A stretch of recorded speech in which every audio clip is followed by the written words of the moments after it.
very distinguished dignitaries on the dais, Mr. B.S. Murthy, Director, respected deans, all the dignitaries of the dais, faculty, students. I truly feel privileged to stand before this very august audience, especially the future generation of our country, or on the very solemn occasion of the foundation day of an institute which has made really exponential progress in the last 16 years, as we saw in the brief video and the vision of Professor Murthy. I truly congratulate the leadership of this institute, Professor B.S. Murthy, dynamic leader, all the faculty, all the students and staff for really bringing this institute to the level it is today, also reflected in improving your NIRF ranking. I was just reading, which you projected a few minutes back, third in innovation and eighth among engineering institutes in India. I was also delighted to read, to go through the presentation which Professor Murthy had sent me to when he wrote the invitation. And I did go through your presentation uh, to really see how you have organized the institute in terms of very critical areas, how you are doing interdisciplinary research, and how you are taking this innovation and academic connect at the same time when you are looking at the academic excellence. So on all these facts, all these accounts, it is truly a very, very praiseworthy thing, and I congratulate all of you for this. Now, when Professor Murthy asked me to give a Foundation Day lecture, I was not sure what it means because some people call it convocation, foundation, all. So I thought it may be 5-10 minutes of talk, which I do in my present role. But then I realized that he has allocated 30 minutes. And in 30 minutes, I have seen, looking at my own example, my attention span is not more than 5-10 minutes if I don't have slides.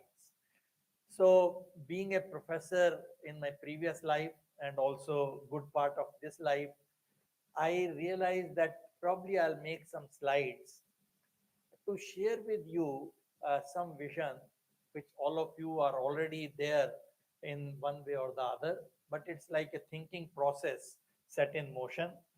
And I put it as a way forward for the decade, opportunities and challenges, and share with you how our office, Principal Scientific Advisor Office, helps in this vision.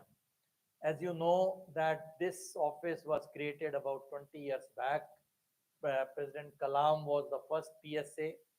Then Dr. R. Chidambaram steered it for many years. And then Dr. K. Vijayaraghavan was there for a few years. And I took over from him in 2022 in April.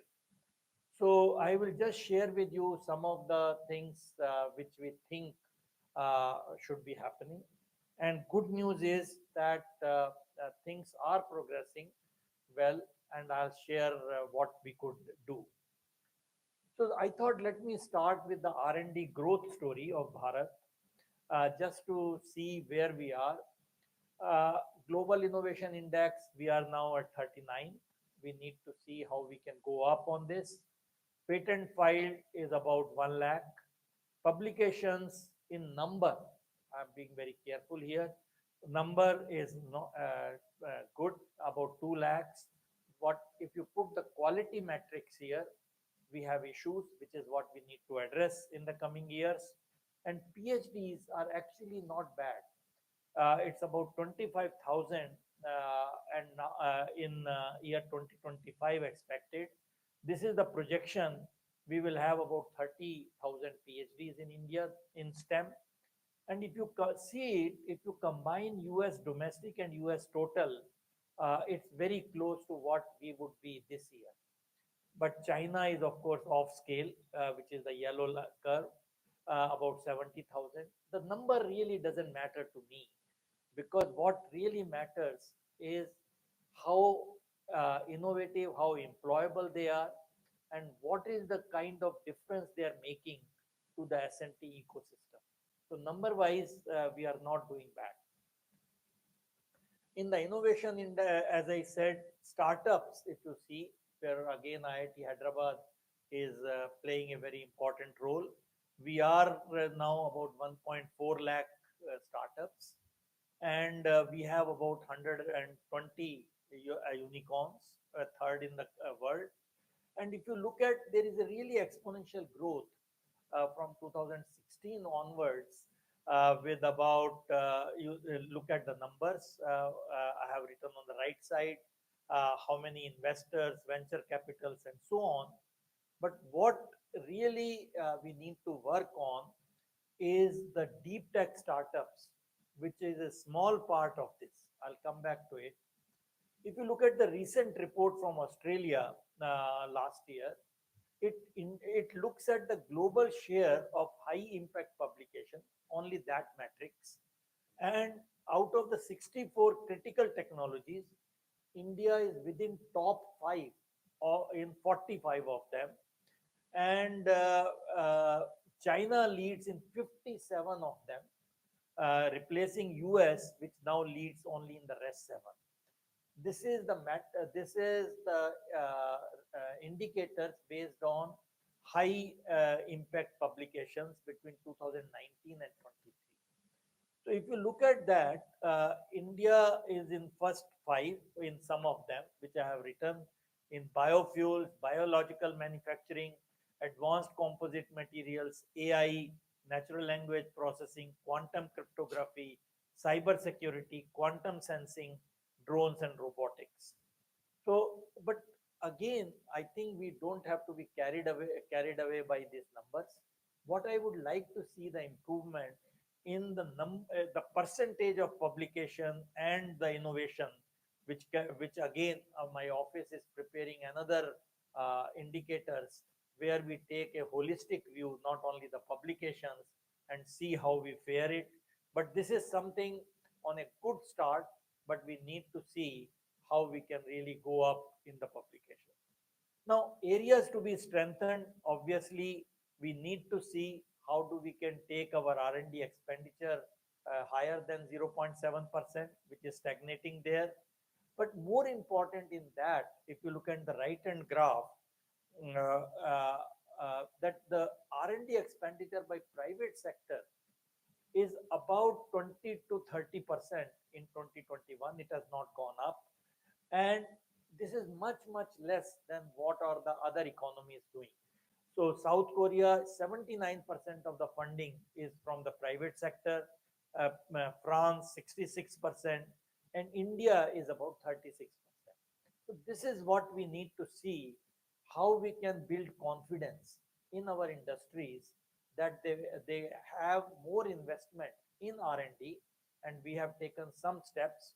Some policy interventions are also needed. And on the left hand side, if you see, our researchers per million, I'm sorry, is also one of the lowest. We are about 260 per million. And if you look at that, China, United States, Japan, Finland, South Korea, also much higher.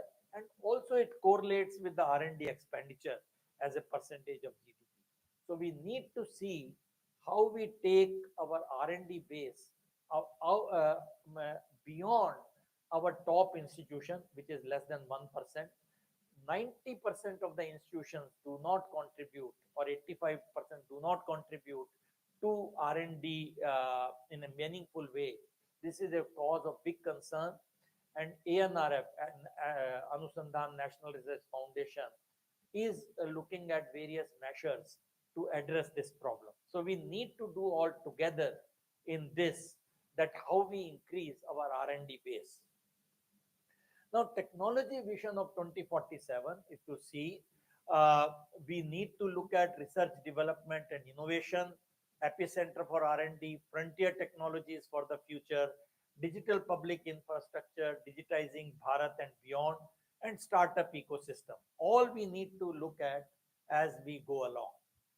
Now, this is something which everyone would like to have, and all of you, I'm sure, would be thinking about it. I'll give you some of our thoughts. There are many sectors for a country for technological sovereignty and strategic autonomy. This is a need which you just cannot bypass. The era of globalization, when you don't do yourself, you think your friends will help you in the time of need. All that is over, according to whatever you see in the present time. We need to have a strategic autonomy. And how do you choose the areas, the technology in the technology space? There could be many criteria, but the main criteria uh, could be the areas which will have national security and strategic needs.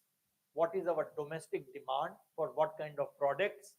Job creation potential in high value product industry, domestic value potential, geopolitical disruptions, and global industry size.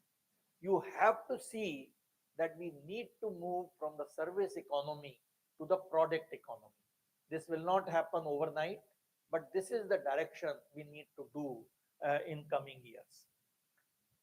Now, when you look at this convergence of technologies, there are many, many technologies, but the major ones I have just put on this slide, which really are essential for any country, especially for India. We need to look at defense, aero, and space technologies. How do we become Atmanirbhar? Quantum technologies, advanced communication technologies, digital transformation, AI, blockchain, and cybersecurity, clean energy technologies, biomanufacturing, biosecurity, and everything related to One Health, namely all aspects of health, animal health, human health, and environment. All these are absolutely essential for India, and this is the vision with which we want to proceed and are proceeding. Now, in this whole space, where do we come in as a principal scientific advisor office? Uh, so, we need to have instruments of science advice shaping policy choices. So, science advice and choices, science policy are interlinked, and our office is looking at this holistically. So, we have two arms in our office. One is the Prime Minister's Science, Technology and Innovation Advisory Council, PM STIKE, and another is the Empowered Technology Group. So in both of them, we know our terms of reference. We know what we need to do, how we need to see what is needed for the country, how do we seed them, how do we empower the ministries and the departments to launch these programs. And this is the holistic way, including the technology procurement under ETG. All the technology procurements go through our office where we do the due deliberations, and some of you have been reviewers for our projects in a confidential manner.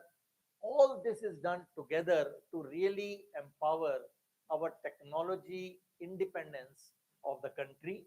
And so I thought I'll give you a snapshot of this. In the last few years, there are few missions which have been launched by discussing with Prime Minister's Science, Technology, Innovation Advisory Council.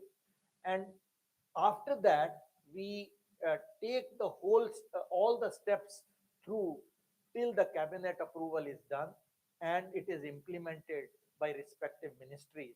And there we play some role. For example, the quantum mission was launched last year, run by DST along with other ministries like Space, Atomic Energy, DRDO, MIghty. And we have the Green Hydrogen Mission, again a mission for about 18,000 crores. And the R&D vertical is chaired by me in this advisory council. A Deep Ocean Mission run by MOES, again lot of implementation and R&D. Natural language translation project started few years back, which now is now in AI mission, which was started again few months back, again with a layout of almost 11,000 crore rupees, and One Health mission more recently, which is integrating about 12 departments to look at this One Health initiative with the for the pandemic preparedness. I don't wish we will have pandemic, but we need to be pandemic ready in future. There are many other interventions which PM Strike has done, which has resulted into action plan like ANRF I mentioned, deep tech startup driven product nation. We have a policy document which is now being discussed. DPIIT is taking it forward. What all we need to really encourage the deep tech startups, which are only 10% of 1.5 lakhs. So most of the startups will not come in that category, but we need more and more deep tech startups. Industry academia interface, I'll give you an example of our office, what we have done, and regulatory processes for medical equipment devices and pharmaceutical drugs. Again, we need to improve in the country, and this is what we discussed. And enormous changes are happening in this framework as we speak. And few missions are in the making. National livelihood mission, how we take our technology to the rural sector, how carbon capture and utilization and sequestration, and the more recent discussion is on cell and gene therapy. So this gives you a holistic picture, and this is not the end. In future, we will see. But the idea is you brainstorm, you see whatever gap areas, see what resources are needed, what policy interventions are needed, and that is how the whole thing is curated. So, in my okay, uh, next maybe 15-20 minutes, I just discussed two technologies which are looking futuristic 5 years back when we started thinking about it, but now it is really at our doorsteps. All over the world, it is happening in a very, very big way. So you all know that quantum technology, quantum mechanics is not new. 1915, the whole game started. That is the first revolution. But quantum technology is engineering exploitation of quantum mechanics, uh, where we can engineer and manipulate the quantum systems. For example, atoms, ions, photons, and more recently, the topological properties of electronic states, and three properties of such system, which you all know, some of you are experts in the audience, that are exploited in quantum technology: superposition, entanglement, and measurement. The measurement is so beautiful, the nature has made so beautiful thing. There is a no cloning theorem in quantum mechanics, which says that any attempt at measuring the state of qubit disturbs it. That is not true for classical bits. That is why you have a security problem. In quantum qubits, this is a fundamental theorem which protects you. And that is why quantum key distributions and so on, they are really the answer for safe quantum communication. This is the 101 in quantum mechanics. I will not go over it in a institute which lives with it. You know classical bits 0 or 1. Superposition means it can be 0 and 1, both superposition with different probabilities. And there is a beautiful concept of entanglement. So all these qubits are entangled. So what it means is that if you have a two qubit system, they store four combinations: 00011011, and three qubits will store 8 states. So I have written what is the Hilbert space for that. And this is what makes the beautiful thing, that if you have only 50 qubit quantum computer, it can take 2 raised to power 50 numbers at the same time. And the beauty of quantum mechanics is that when you check the state of the computer, you get only 50 numbers back. And this is how the quantum computing works. And this is the power which you need to exploit. There are many, many ways these qubits are fragile. they will lose their coherence, they will lose their entanglement. So many platforms are coming up. There is no single answer. India is working on four of them in our quantum mission, and most recently is the topological qubit, which was announced by Microsoft using Majorana fermions. And this is how the field is developing every month. Every month you see new developments and excitement in this field, and this is where you need to be up. Now, 1 minute thing, why should you worry? Why there is a national strategy here? Why there should be a national importance? If you have a 128-bit AES security in your mobile phone or on your laptop when you do the bank transaction, that would take a traditional computer 100 trillion years to break it, because you do factorization of a very large number, which you can't do easily with this. 248-bit RSA will take lifetime of the universe, which means it is safe. But now with 4,000 qubit machine and 100 million gates, which are not there luckily right now, but the way it is progressing, by 2030, 2035, it will happen. It will just take 10 seconds to break 2048-bit RSA based crypto system, which means that your entire financial sector is in problem. Entire power grids are unsafe. This is what is worrying everyone. So there is a huge economic potential and impact on global digital economy, and geopolitically it is very strategic. So many countries have already put the guardrails on not having the technology transferred, and this is where India need to work, and we are working. I'll tell you, fortunately we are in this in a big way. And post quantum cryptography again is something which should be implemented anytime now in the financial sector in next 2 years. So this is quantum supremacy. You all know Feynman said long back in 1982, why don't we simulate physics with quantum computers? So it's a quantum problem for atoms and molecules. Why are we using classical computers? So he gave this idea, so visionary, 1982. And then actually now only after 40 years, it has started becoming possible. The idea is you should be able to solve a problem with quantum computers, which you cannot imagine to do with classical computers. So this is what John Preskill called it, quantum supremacy. And another area where this will have a huge impact is in the optimization problem. So this is a beautiful problem of photosynthesis from this review article. This is the most efficient system nature has. Efficiency of almost 98%, converting sunlight into energy or chlorophyll and so on. How does it happen?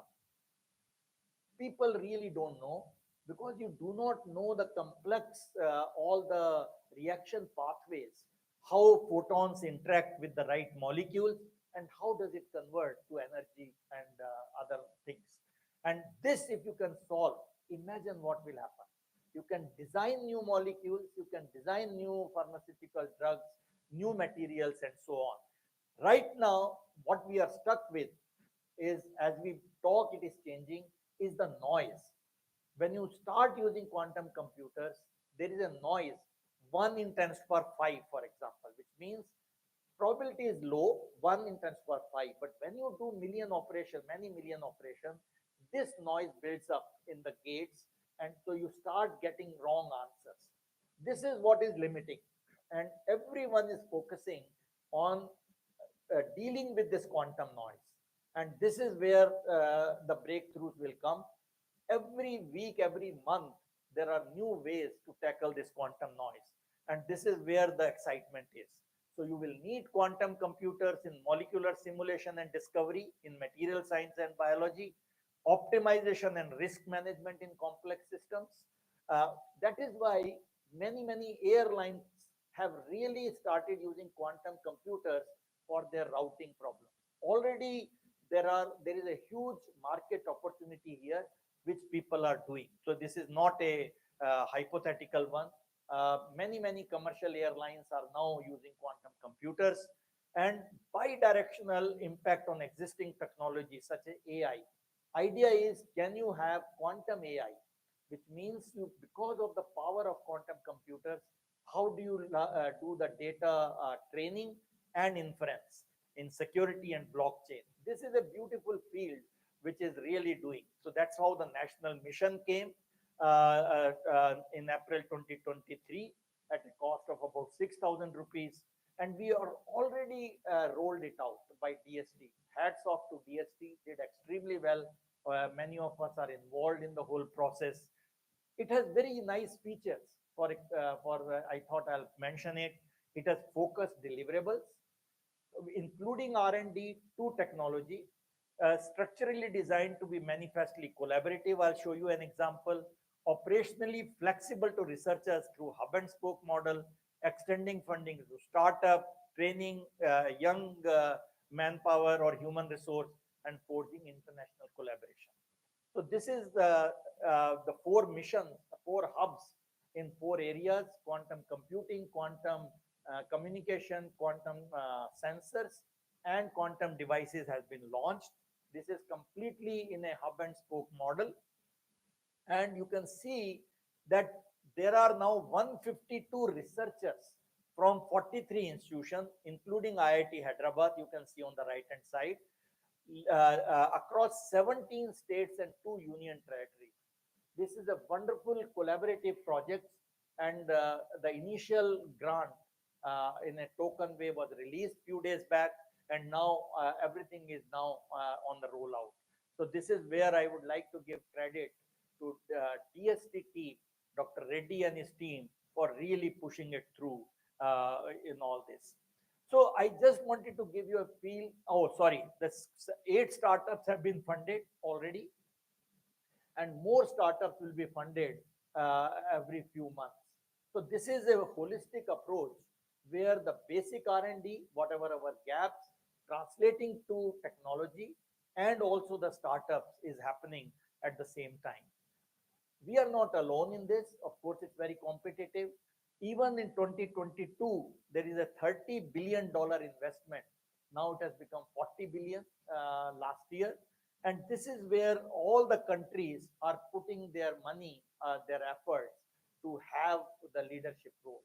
And this is what I told you. This is the strategic importance of this technology. So I thought I'll give you one example of strategic autonomy. This is one of them. Second example in which you are doing a lot is the AI, and there are many experts in the hall. So I will not give you any technology or any such thing. You know more than me, but I just wanted to flag it.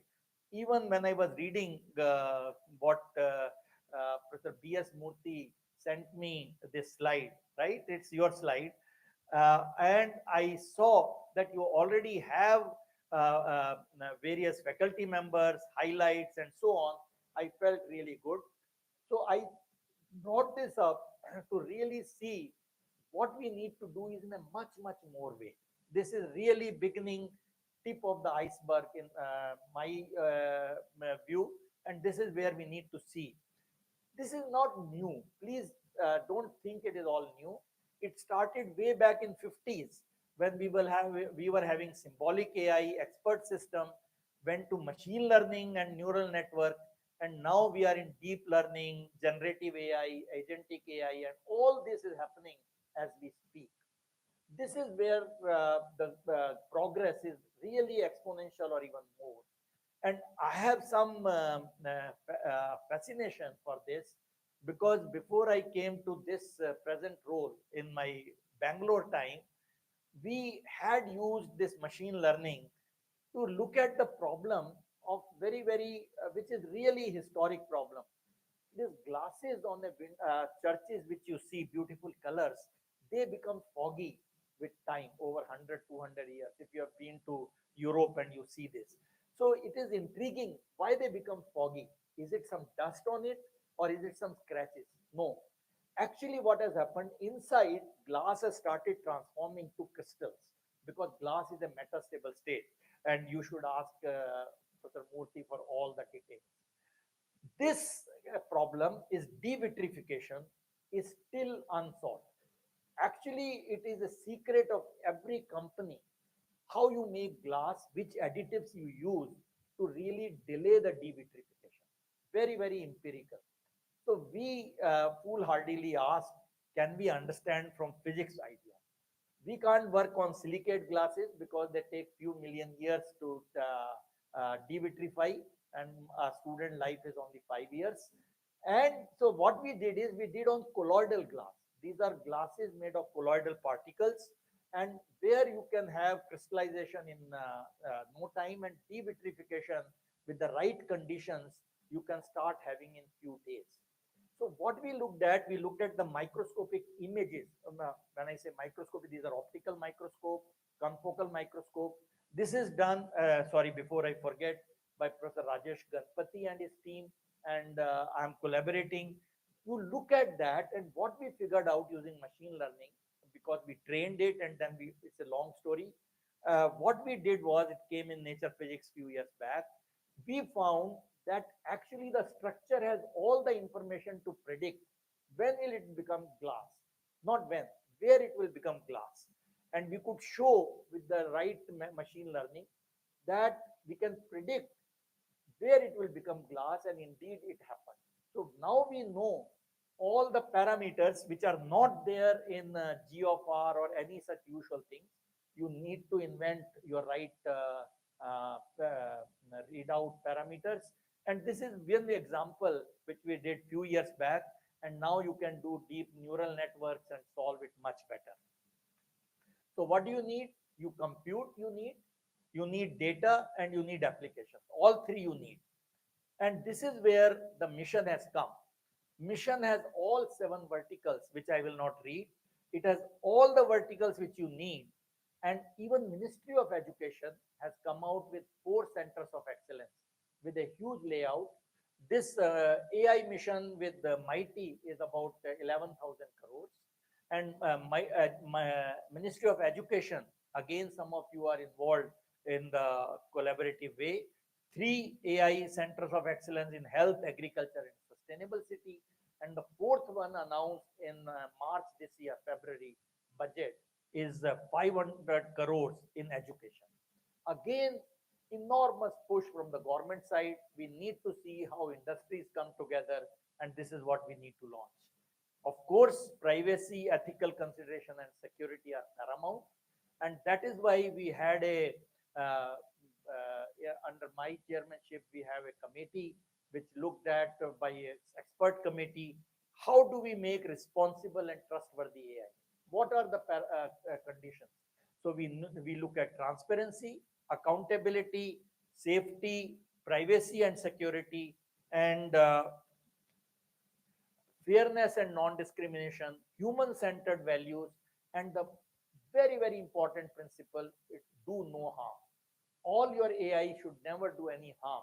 And how do we avoid it? Inclusive and sustainable innovation. And most important is digital by design governance. Looking at our DPI experience, DPDP way, use technology in a techno-legal way where we can really trace where the mischief occurred, if any. So this has been rolled out, and this was there on the website where we got the public inputs by 20th February, and the final document is almost ready to be adopted by the country. So this is something which happened in the last few months. It has beautiful things on digital by design. It's a very nimble regulation. It will not curb any innovation. Our idea is not to really kill the innovation by making many, many constraints. So this is an exercise in that. And this is where, so this slide I put it because every time I talk, people talk of this deep seek, right? All of you have read it 3 months back. Actually, it is a beautiful example of disruptive R&D. They showed by using the right parallelization and whatever they have done, instead of 680 billion parameters, you divide into 40 billion parameters, sector specific. how do you connect various verticals. All that they could do at a fraction of a cost may be not real, it may be still hidden, but the compute resources are not that much. And this is what tells us we don't have to follow the lead, which people will think you need $500 billion and so on. So this is what is happening. Good news is that compute resources have already been become available on a mighty website, and 18,000 GPUs will be available anytime now. So people can code for it at a fraction of a cost than what you will pay to Amazon or so on. This is what Mission will pay. So 18,000 GPUs are in the private sector. This is a public-private partnership and so on. It's a beautiful way to do it. I don't have time. Many of these sectors are working. So it's not like this. The last sector, which I think is so very important for AI, is AI for cybersecurity and cybersecurity for AI. It goes either way. And this is what, again, is a focus. It is a strategic importance. And this is what we need to see. When did I start? 2 minutes? Right. Okay. I thought I do see. I have some selfish interest also. Human beings are selfish. Murthy, I don't know about you. You are a sadhu, but I am not a sadhu, right? So I thought in this audience, I'll tell you a little bit of two initiatives of our office, which I think are important. Many of you will get connected or are already connected. One is the Manthan platform, where we are bringing various stakeholders together, demand side and supply side. What it means is, what are the problem statements of an industry? What are the problem statement of a foundation? What are the problem statement of a government? We cure them, and supply side is all academic institutions, all R&D labs, all startups, all MSMEs. So this is a matchmaking platform with our team. We play Shadi.com equivalent, and this is done over a period of time. It's not that people will just give you money. Beauty is in the less than 3 years, because I launched it on 15th August 2022. We already have commitment of 8,000 crores. This is most of it is private money, and 1442 crore projects are closed, which means delivered on the ground. 800 opportunities outsourced, including 190 from government, 382 successful collaborations, and now they can collaborate much more. 964 startups supported, 262 institutes have been supported, and so on. What we are doing now from next month onwards, we are putting a new program called Utthan. What we are doing is some specific things only for tier 2 and tier 3 universities and institutions, because most of it is grabbed by premier institutes like yours, because that's where the knowledge and all the excitement is. But we need to encourage other institutes, and this is what is now being done as we speak. This is the last point, is the ROOTAG, which was started by Dr. Chidambaram almost about 10 years back. This is a technology, this is a group which conceptualized to take to make high level S&T intervention and support for rural areas. So 7 IITs were given projects from our office, and out of that, 62 technologies have already come up in various sectors. Phase 2 was launched last year, and we have improved the terms. Now, what we have said is you have to commercialize all these technologies. You can't make 10 of them and get away. No, because country is so large, we need much more. So what we have done now, we have done that, and new program is now launched, which I thought I'll take a minute at the expense of taking more time. This is something very new. We launched in August 2024. What is it? Point is, you have to scale our operations where technology interventions go to the last mile. How technology reaches them. So we have conceptualized what we call ROOTAG E Smart Village Centers, RSVC. which will be having a hub in a village led by Lakpati Didi or ex-servicemen, and there will be spokes. So 25 to 50 villages are connected to each hub. In that, the initial investment is not by us. Initial investment, we find CSR money, we find the philanthropists, high net worth individuals. They support that. Each center is about, initial cost is about 20 lakhs, where we set up all the technology tools, all the RUTAC technologies, and so on. 18 of them have been launched already, all around the country, and many, many more are coming. So, what it happens is it focuses on many tracks because villagers, this thing, it is not only one technology. We do the agriculture services, which generate some revenue to self support, using all the satellite data to really advise farmers in a practical way. So these are village students or village girls who are BSc, MSc. They really run these centers. They really earn the revenues. All this renewable energy, organic fertilizers, and so on. Already, this is making an impact, and many, many states have now come forward, and this will be amplified in the next few months. These are some of the pictures of these centers, and uh, this is all led by young women and young boys. I mean, recently, I mean, if you have interest, there is a nearby one in Mandora village in Haryana. You should really go there to believe the enthusiasm of them. These are really bubbling in the 4 months. They are almost becoming self-supporting. And this is the power. So what we have done is root of technologies which were developed, we have put showcase them, and some of the technologies are earning revenue. So this is something which is happening. So with this, I will close my talk. That needless to say, we need to embrace science, technology, and innovation for the holistic development of our nation. And we need to have all these wheels of basic science, innovative ideas, enabling technologies, all intermeshed to really make a difference and really progress towards our strategic economy, autonomy, towards Viksit Bharat, and the dreams of all of you who really want to see India as in a leading role. So with this, I will thank you. Once again, I congratulate all of you for being partner in this journey. Congratulations to Professor Murthy and his team. And I really wish that IIT Hyderabad sets an example for other institutes to take a holistic development, not only the academic excellence, but also taking research and innovation to the society. So thank you very much.